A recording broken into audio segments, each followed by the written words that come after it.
everybody, Paul here with Road Trip Transport.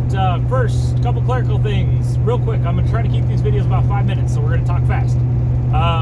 I realize that everyone doesn't want to watch a 30-minute spiel of me talking, so we're going to limit them to one topic, 5 minutes. Very short, quick, to the point.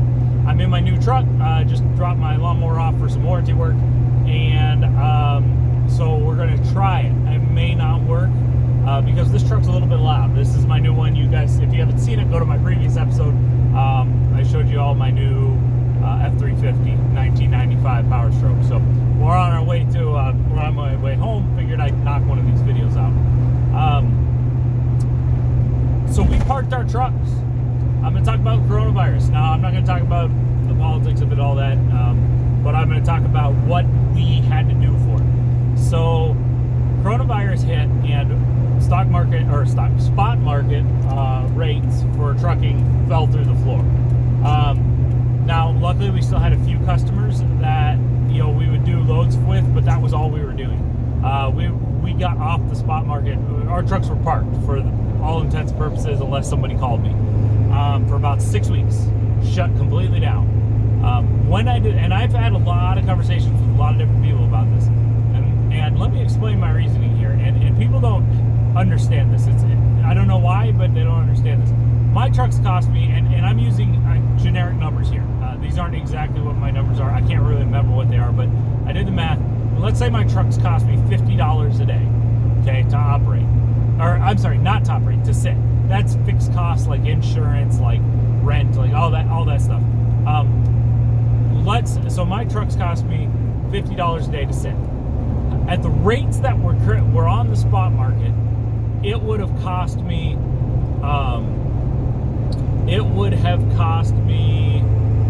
$200 to $400 a day to run my trucks. So guess what? It made more sense for my trucks to sit.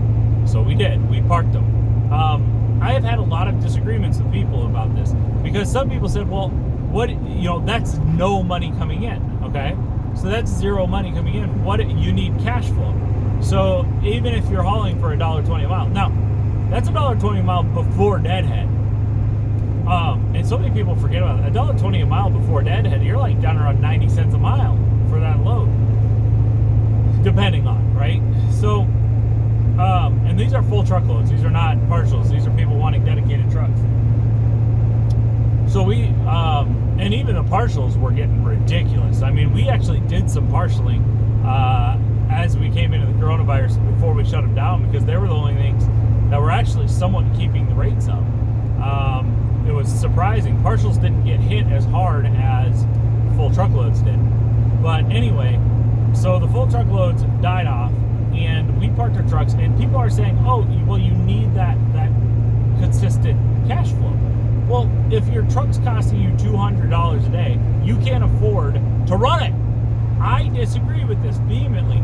You can afford to pay, if you can afford to pay $200 a day, you can afford to pay $50 a day to sit that truck. It makes no sense to me, that mentality. Now people say, well, they got bills to pay. Okay, if you're in the boat, and this is going to be a rude awakening for some people.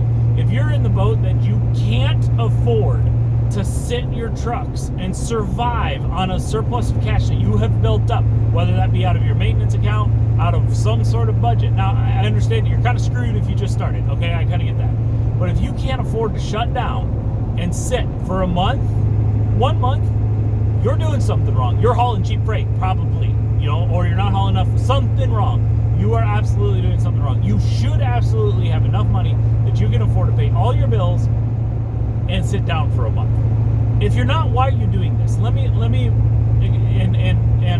coming up on our 5 minutes, so I'm gonna leave you with this. But if you can't afford to sit down for 1 month and pay all your bills and be okay and not die, why aren't you just driving for somebody else? That is a question that I ask a ton of people. If you are living paycheck to paycheck to paycheck in this industry, why don't you not have any of the headaches? Get rid of all of the headaches of owning a business. It is annoying owning a business. The taxes, the finding loads, the booking loads, the negotiating with brokers, the getting paid, the dealing with DOT, all this stuff you got to deal with. I mean, you still got to do DOT, but it's another person's responsibility to maintain the truck. Why aren't you a company driver? You know, I've thought about it a lot. Like, if I was driving for myself, I would very probably, oh, hold on a second. I would really probably drive for someone if I wasn't running a business and, you know, and wanted to grow and get more trucks and do this. I would probably drive. I'd probably find a really, really, really good company and drive for them.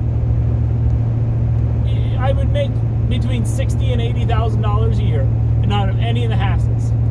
I mean, if you're making $60,000 and $80,000 a year anyway, and you're paying for all your stuff, why? That's what I'm gonna leave you with. Thank you all for watching. Short video. We will catch you next time. Try to do more of these, a lot shorter. See you guys.